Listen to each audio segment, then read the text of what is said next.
Bienvenue à tous pour cette réunion de présentation du master de droit international qui est proposé à l'Université de Bordeaux. Je me présente, je suis Baptiste Tranchant, je suis professeur de droit international à l'Université de Bordeaux. Je suis co-responsable de la mention droit international. Donc les mentions, ce sont des regroupements de masters. Et on co-dirige la mention droit international avec mon collègue Jean Sago-Duvauroux. Et par ailleurs, je suis responsable du master de droit international. Et c'est en cette qualité que je vous fais cette présentation aujourd'hui. La- Peut-être commencer par rappeler que donc le master de droit international s'inscrit dans le cadre d'une mention qui regroupe 6 parcours de master. Donc le master de droit international, parcours général sur lequel on va revenir aujourd'hui. Mais il y a par ailleurs d'autres masters qui sont proposés au sein de cette mention et qui feront l'objet d'autres présentations. Donc si jamais ça vous intéresse, je vous invite également à suivre les présentations qui seront assurées par mes collègues.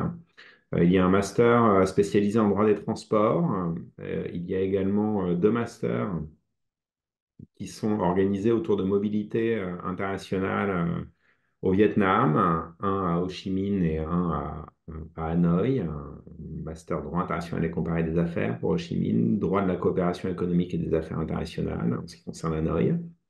Il y a ensuite un 5e master qui est présent dans cette mention de droit international, droit des relations transatlantiques, qui lui donne lieu à une mobilité internationale à Québec, à l'Université Laval. Et enfin, un master droit des échanges euro-méditerranéens qui est organisé en coopération internationale avec le Maroc, avec l'Université de Rabat.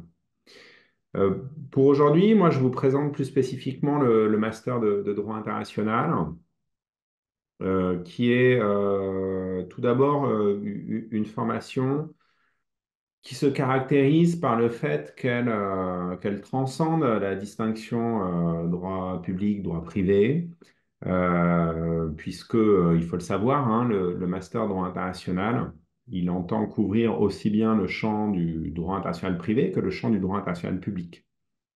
Donc l'idée, hein, c'est de vous offrir une connaissance approfondie du droit international dans tous ses aspects. Et donc ça implique, si vous faites le choix de candidater à ce master, que vous soyez intéressé hein, par suivre des cours, aussi bien en droit international privé qu'en droit international public, tout au long de votre formation en master.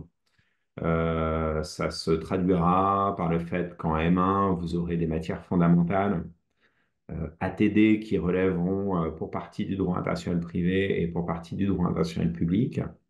Et qu'en Master 2, eh bien, vous suivrez des cours de droit international approfondi ou de droit international spécialisé qui relèveront aussi bien du droit international privé que du droit international public. Ça présente comme avantage cette spécificité du master droit international. Ça va vous conférer une polyvalence et des compétences très larges dans le domaine du droit international qui favoriseront ensuite votre intégration professionnelle puisque ça élargira le champ des débouchés professionnels envisageables, cette double casquette que vous aurez à la fois de publiciste et de privatiste, d'internationaliste, tant dans ces aspects de droit public que de droit privé. Autre, autre caractéristique du master droit international, c'est un master qui à la fois peut vous former à la recherche et à ce moment-là, en M2, vous aurez la possibilité de suivre un parcours recherche qui donnera lieu à la rédaction d'un mémoire de recherche, ce qui sera éventuellement, si vous le souhaitez, une porte d'entrée vers le doctorat. Euh, mais vous aurez aussi la possibilité de suivre en M2 un parcours plus professionnalisant Et dans ce cas, au lieu de préparer un mémoire de recherche, vous réaliserez un stage de plusieurs mois en M2 qui donnera lieu à un rapport de stage et à soutenance de rapport de stage. En ce qui concerne l'organisation de ce master, hein, on est sur une organisation classique. On a une première année de M1, ensuite un M2. Vous êtes sélectionné, vous le savez désormais, à l'entrée en M1. Et si vous êtes sélectionné à l'entrée en M1, vous êtes sélectionné pour l'ensemble du master de droit international. Une fois entré en Master 1, à la condition évidemment de valider vos examens à la fin de l'année de M1, vous serez immédiatement hein, retenu pour suivre ensuite le M2. Euh, L'organisation du M1 et du M2 diffère quelque peu. Euh, Vous verrez que l'année de M1 dans sa structuration est une année qui ressemblera à ce que vous aurez connu en licence. 2 semestres en Master 1, un calendrier universitaire comparable au calendrier universitaire de la licence. Vous aurez des examens à l'issue du premier semestre en décembre, janvier, et puis ensuite des examens à l'issue du second semestre en mai, juin. Des matières fondamentales qui donnent lieu à TD et puis ensuite des matières optionnelles. Vous trouvez les maquettes hein, plus précises de la formation sur le site de l'université ou sur le site de la faculté de droit. L'année de M2, elle se distingue dans son organisation hein, des années précédentes. On est toujours sur une organisation qui est présentée sur le plan administratif comme étant en semestre, mais vous verrez que l'essentiel des enseignements en M2, il se déroulera entre le mois de septembre et le mois de février. Les examens sont organisés pour l'essentiel au mois de mars en M2 pour vous laisser ensuite du temps, soit pour rédiger votre mémoire de recherche, qui sera soutenue à la fin du mois de juin si vous décidez de retenir cette option. Soit on vous libère à la fin du mois de mars pour vous permettre de partir en stage à compter de début avril jusqu'à la fin de l'été. Si jamais vous décidez en M2 de suivre un parcours professionnel, il faudra faire un stage d'une durée minimale de 2 mois, pouvant aller jusqu'à 5, 6 mois. Et c'est pour ça hein, qu'on s'engage à vous libérer à la fin du mois de mars pour vous permettre d'organiser ces stages. Les débouchés professionnels, ils sont particulièrement ouverts. Ça peut être les grands métiers du droit, l'avocature, la magistrature. Ça peut également être la fonction publique, interne ou internationale, soit donc en France, dans les administrations centrales ou éventuellement même dans les collectivités territoriales. Ou alors la fonction publique internationale, ça peut également être juriste au sein d'une entreprise, hein, ça peut être juriste au sein d'associations, au sein d'ONG. Par ailleurs, le master droit international est un master qui peut donner lieu à une mobilité internationale. Si vous décidez d'entrer dans le master de droit international, il sera possible d'envisager une mobilité de type Erasmus ou autre, soit en M1, soit en M2, pour un semestre ou pour 2 semestres. C'est tout à fait envisageable. Ça nécessite juste de s'organiser un peu en amont, de prendre contact avec le responsable du master, de construire un contrat pédagogique qui soit cohérent, hein, d'aller suivre des cours à l'étranger qui correspondent en substance à ce que vous pourriez suivre à Bordeaux. Mais chaque année, on a des étudiants de Master 1 ou des étudiants de Master 2 qui partent qui partent en mobilité à l'international, c'est une démarche à ce moment-là hein, qu'il faut entreprendre, vous, personnellement, en lien avec la direction du master. Et puis, pour terminer hein, cette présentation générale, un mot sur les prérequis et sur la sélection des candidatures en, en- en master. En ce qui concerne le master de droit international, on a des prérequis qui sont peu spécifiques dans le sens où on peut candidater et être recruté en master de droit international à partir du moment où on a une licence en droit, une licence en sciences politiques ou une licence en administration économique et sociale. Et on n'a pas d'exigence stricte en ce qui concerne les parcours de licence que vous auriez suivis. Euh, pour diverses raisons, mais en particulier du fait que les enseignements en droit international, ils sont dispensés pour l'essentiel à compter du M1. Et ça, c'est notamment ce qu'on vérifie tout particulièrement en ce qui concerne l'enseignement du droit international privé. L'essentiel des cours qui sont proposés à l'Université de Bordeaux en droit international privé sont proposés à compter du M1. Donc nous, ce qu'on recherche de la part de nos candidats, est-ce que les profils que l'on souhaite recruter, ce sont des candidats qui sont de bons juristes, qui ont de bonnes connaissances générales en droit, des gens qui maîtrisent bien les méthodes juridiques, la méthode de la dissertation, du commentaire de texte, du cas pratique, qui ont évidemment de bonnes compétences d'expression orale, d'expression écrite. Mais on n'a pas d'attendu particulier en ce qui concerne vos connaissances en droit international à l'entrée en master.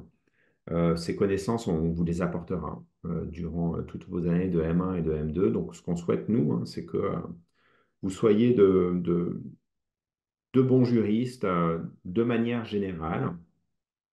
Et c'est ce qui explique donc qu'on n'ait pas de parcours de licence qui soit exigé de manière spécifique. Alors, évidemment, qu'on recrute chaque année des candidats qui ont suivi des licences en droit international et ou européen, mais pas uniquement. Par ailleurs, hein, on mentionne dans les attendus, les prérequis à l'attention des candidats en master, qu'il est préférable ou souhaitable d'avoir suivi des cours de droit international en licence, mais là encore, hein, c'est pas un impératif. On peut tout à fait recruter des candidats en master de droit international, alors qu'ils n'auraient pas suivi d'enseignement en droit international au cours de leur licence. L'essentiel, c'est que vous ayez fait preuve tout au long de votre licence de bonnes capacités de raisonnement, d'expression, et puis de solides bases en ce qui concerne le droit d'une manière générale. Autre précision, le fait d'avoir effectué une mobilité internationale pendant son année de licence n'est absolument pas un obstacle à l'admission en master de droit international. On recrute chaque année des candidats, notamment qui ont effectué leur troisième année de licence ou un semestre en Erasmus. Donc aucun souci de ce côté-là. Ce qui compte dans notre sélection, bah, c'est en premier lieu vos résultats académiques, vos résultats universitaires tout au long de votre licence. Donc, on épluche vos relevés de notes de la L1 à la L3, et puis on regarde aussi votre CV, voir s'il y a d'autres éléments qui peuvent jouer en faveur de votre candidature. Est-ce que vous avez réalisé des stages? Est-ce que vous avez réalisé des mobilités à l'international? Et puis également la cohérence de votre projet professionnel avec ce parcours de master. Voilà pour ces éléments très généraux de présentation du master de droit international. Donc, je précise une nouvelle fois que vous trouvez de nombreuses interventions sur le site de l'université, de nombreuses informations sur le site de l'université ou de la faculté sur ce master, notamment les maquettes de parcours.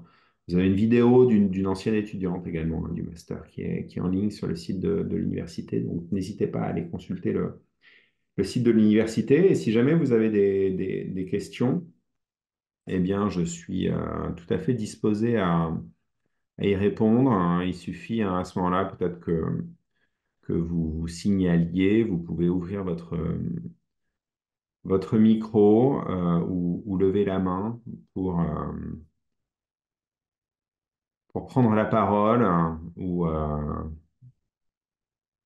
envoyer éventuellement un message via le chat et je répondrai à vos éventuelles questions.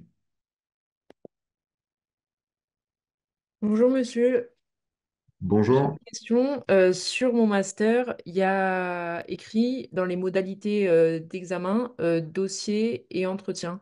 Est-ce que l'entretien, c'est on va dire, systématique ou pas? Alors, je ne suis pas allé vérifier, mais on n'organise pas d'entretien pour la sélection des candidatures en master. Euh, donc, vous serez sélectionné uniquement sur la base de votre dossier écrit.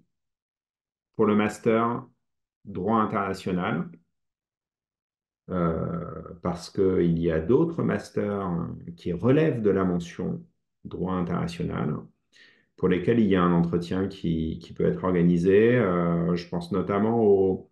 Alors, c'est pas moi qui en suis responsable, hein, mais je sais que en ce qui concerne les masters qui sont organisés avec le Vietnam, notamment, il est possible qu'ils donnent lieu à un entretien. Mais pour le master droit international, spécifiquement, pas d'entretien, uniquement les dossiers écrits pour la sélection.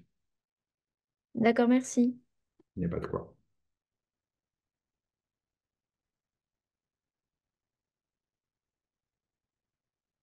Ok, une question qui est posée sur le chat en ce qui concerne le M2 droit international et l'accompagnement pour la recherche de stage. Alors, c'est une bonne question. Alors, en M2, si vous décidez de faire un parcours professionnel, on vous demande de trouver un stage d'une durée minimale de 2 mois qui soit en relation avec le droit international. Et la recherche de stage est une tâche alors, qui, qui n'est jamais tout à fait évidente, pour laquelle vous pouvez être encadré par l'équipe pédagogique, mais ça reste la recherche de stage en M2 une tâche qui relève pour l'essentiel hein, des étudiants. Donc, ce sont les étudiants qui vont être appelés à jouer un rôle très actif dans la recherche de stage, envoyer leur candidature. Voilà. Après, nous, on vous met éventuellement en relation avec les étudiants des promotions antérieures, où on peut vous communiquer des structures dans lesquelles des étudiants du master ont pu suivre des stages. Mais pour l'essentiel, la recherche du stage relèvera de la responsabilité des étudiants. Alors, je vais essayer de suivre les autres questions qui ont été posées. Y a-t-il une moyenne minimum spécifique à avoir lors de la L3 pour être pris? Alors, il n'y a pas de règle arithmétique que je peux vous communiquer. Ce qui est certain, c'est que on classe les candidatures en fonction de leurs mérites respectifs, que les résultats universitaires sont un critère euh, non exclusif, mais évidemment un critère très important que nous prenons en compte au moment de la sélection. Après, je ne peux pas vous donner un chiffre d'une moyenne minimale. Ce qui est certain, c'est que bah, on prend en compte la moyenne de L3, évidemment, et favorise les dossiers qui présentent les résultats universitaires les meilleurs, alors sur la L3, mais même sur l'ensemble de la licence. Des questions sur le M2 à Cincinnati. Alors effectivement, on a lancé un partenariat international avec l'université américaine, qui est l'université de Cincinnati. On propose quelques places chaque année à des étudiants du master de droit international pour aller à Cincinnati avec des conditions avantageuses, notamment sur le plan financier, parce que c'est une université américaine qui donne lieu en principe à des paiements de droits d'inscription très élevés. Donc on a la possibilité de proposer euh, des, des, des rabais pour quelques places chaque année. Et pour ceux qui veulent partir à Cincinnati, effectivement, ça donne lieu à une candidature spécifique pendant l'année de M1. Et donc là, on vient de procéder, par exemple, là, pour cette année, à la sélection des candidatures pour Cincinnati. Donc oui, pour aller à Cincinnati, il faudra d'abord être admis au sein du Master de droit international, puis ensuite vous renseigner et faire acte de candidature pour partir après en M2 à Cincinnati.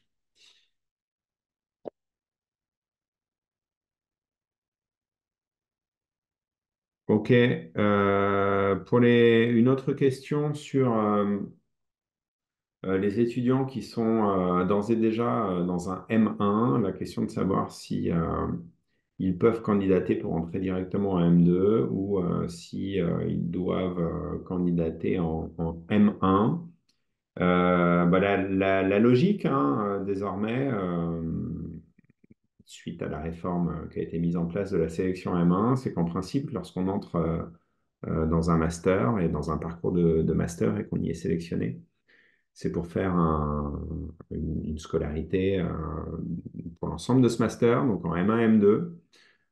Donc en principe, nous ne recrutons plus à l'entrée en M2 et nous recrutons pour des entrées en M1. Donc il faudrait à ce moment-là candidater à une entrée en M1. Reste de manière exceptionnelle, certaines années, la possibilité d'admettre quelques candidatures directement en M2. Du coup, le conseil que je vous donne, si vous êtes d'ores et déjà en master et que vous souhaitez rentrer dans le master de droit international, c'est d'abord de candidater pour une entrée en M1, comme les titulaires d'une L3. Et puis, en parallèle, de bien suivre sur le site de la faculté également l'ouverture de candidature pour le M2 et le cas échéant de vous porter candidat sur les deux procédures.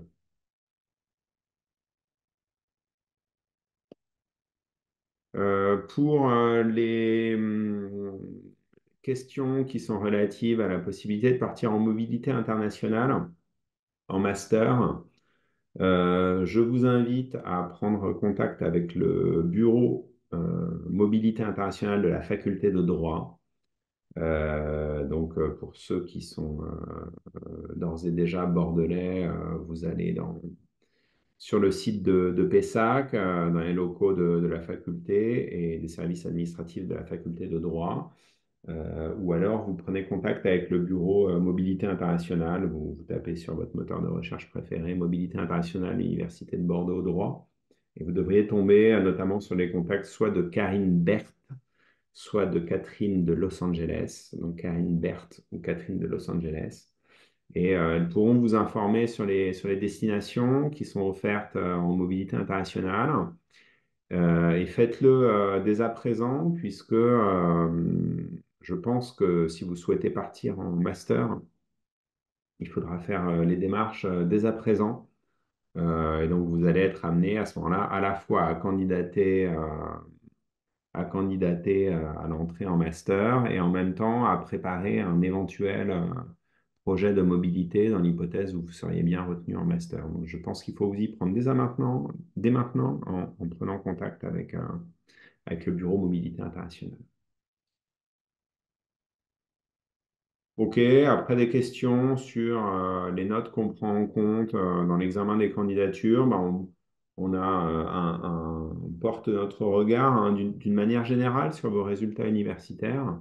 Ça veut dire qu'on va regarder vos moyennes générales en L1, en L2, en L3. Et puis on va également regarder plus dans le détail vos moyennes aux matières fondamentales. Éventuellement, si vous avez suivi des enseignements en droit international, on aura aussi une attention peut-être un peu plus particulière pour ces résultats-là.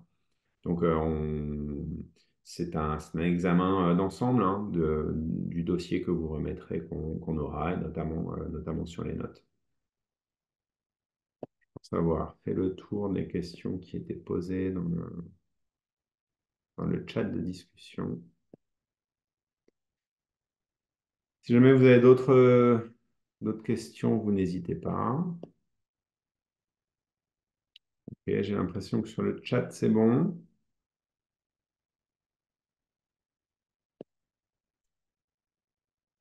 Bah, dans ce cas, il me reste à vous remercier d'avoir été présent pour cette réunion de présentation et puis vous présenter tous mes vœux de réussite pour la suite, hein. Je sais que c'est une étape qui n'est pas évidente pour vous en tant qu'étudiant, que ces candidatures en master. Donc, je vous souhaite le meilleur, bon courage pour la préparation de vos dossiers et bonne continuation à vous toutes et à vous tous, hein. Au revoir.